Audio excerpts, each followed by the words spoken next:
বিসমিল্লাহির রহমানির রহিম। আসসালামু আলাইকুম রহমতুল্লাহি ওয়া বারাকাতুহু। বন্ধুরা, এখন আমার কাজ শেষ করলাম। এইমাত্র আমার ক্যাশ মিলে গেল, আলহামদুলিল্লাহ।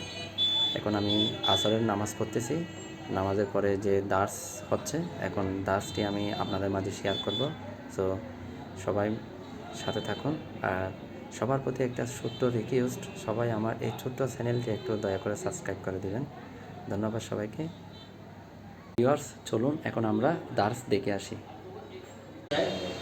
যদি সুন্নতকে আঁকড়ে ধরে, তো তার থেকে যদি কমসে কম সে প্রচুর খায়, সে ফরজ ওয়াজিবের উপর সে টিকে যাবে। ওই জন্য বলতে ওই কঠিন মুহূর্তগুলোতে সেজন্য সুন্নতের অনুসরণ করে থাকে।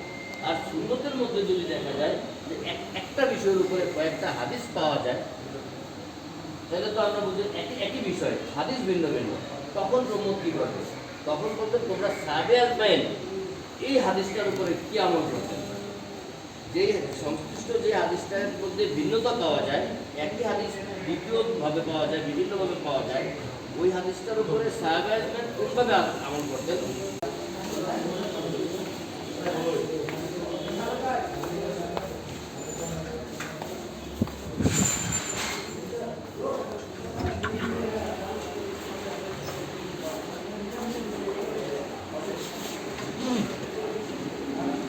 সো ভিউয়ার্স, দার্স শেষ হয়ে গেল। এখন আমরা এই মূল ক্যাশ মিললে বের হয়ে যাব, আলহামদুলিল্লাহ।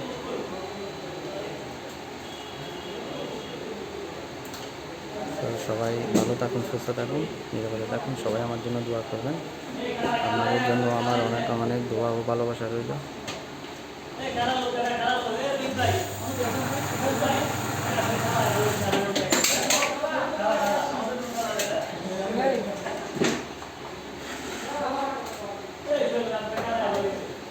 দেখুন এখানে সবাই আমাদের পরিবেশ। তো সবাই আশা করি ভালো আছেন। আবারও নতুন ভিডিও নিয়ে আসবো। অফিস থেকে যখন বের হব তখন আবারই আমি আপনাদের সাথে শেয়ার করব। সবাই ভালো থাকুন। আসসালামু আলাইকুম ওয়া রাহমাতুল্লাহি ওয়া বারাকাতুহু।